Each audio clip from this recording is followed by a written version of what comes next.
കൊല്ലം ബീച്ചിൻ്റെ അടുത്ത് നിന്ന് തുടങ്ങി ഇരവിപുരം പാലത്തിൻ്റെ അടുത്ത് അവസാനിക്കുന്ന തീരദേശ റോഡാണിത്. കുറേ കാലങ്ങളായി ഈ റോഡിൻ്റെ അവസ്ഥ ഇങ്ങനെയാണ്. കുണ്ടും കുഴിയുമായിട്ട് കിടക്കുകയാണ്. താൽക്കാലികമായി ഇപ്പോൾ കുഴികളൊക്കെ മെറ്റിലിട്ട് നികത്തിയിട്ടുണ്ട്. വർക്കല, പരവൂർ, കൂട്ടിക്കട, മയ്യനാട്, ഇരവിപുരം എന്നീ പ്രദേശങ്ങളിലെ ജനങ്ങൾക്ക് വളരെ എളുപ്പത്തിൽ ട്രാഫിക് കുരുക്കിൽപ്പെടാതെ കൊല്ലം ടൗണിലും അതുവഴി ആലപ്പുഴ ഭാഗത്തേക്ക് പോകാൻ കഴിയുന്ന റോഡാണിത്. പലപ്പോഴും അറ്റകുറ്റപ്പണികൾ നടത്തിയിട്ടുണ്ടെങ്കിലും ഒരു മഴയോടെ തകർന്നു പോകുന്ന അവസ്ഥയാണ് ഉള്ളത്. ഇതുവഴി ബസ് റൂട്ട് ഉള്ളതാണ്. വളരെ പ്രയാസപ്പെട്ടാണ് ഇതുവഴി വാഹനങ്ങൾ കടന്നു പോകുന്നത്. നിർദ്ദിഷ്ട തീരദേശ ഹൈവേ ഇതുവഴിയാണ് കടന്നു പോകുന്നത്. അത് യാഥാർത്ഥ്യമാകാൻ നീണ്ട കാലങ്ങൾ കാത്തിരിക്കേണ്ടി വരും. അതുവരെ ഈ റോഡ് ശരിയാക്കാൻ കാത്തിരിക്കുക എന്നുള്ളത് ഇവിടുത്തെ ജനങ്ങളോട് ചെയ്യുന്ന ക്രൂരതയാണ്.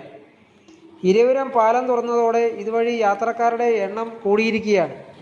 ഈ പ്രദേശത്ത് വളരെ ടൂറിസം സാധ്യതകൾ ഉള്ളതാണ്. കടൽത്തീരമായതുകൊണ്ട് ധാരാളം സഞ്ചാരികൾക്ക് ഇവിടെ വന്ന് കാഴ്ചകൾ കാണാനും സായാഹ്നങ്ങൾ ആസ്വദിക്കാനും ഒക്കെ കഴിയും. അപ്പോൾ ഈ റോഡ് സഞ്ചാരയോഗ്യമാക്കേണ്ടത് വളരെ അത്യാവശ്യം തന്നെയാണ്. ആലപ്പുഴ നിന്ന് വർക്കലയിലേക്ക് പോകുന്ന ടൂറിസ്റ്റുകൾ തീരദേശ റോഡിൻ്റെ ഭംഗി ആസ്വദിച്ച് ഇതുവഴിയാണ് കടന്നു പോകുന്നത്. ഈ റോഡ് സഞ്ചാരയോഗ്യമായാൽ മേവറം കൊല്ലം റോഡിലെ തിരക്ക് വലിയ തോതിൽ കുറയ്ക്കാൻ സാധിക്കും. അധികാരികളുടെ ശ്രദ്ധ ഈ റോഡിൻ്റെ കാര്യത്തിൽ അടിയന്തരമായിട്ട് ഉണ്ടാകണമെന്ന് അഭ്യർത്ഥിക്കുകയാണ്.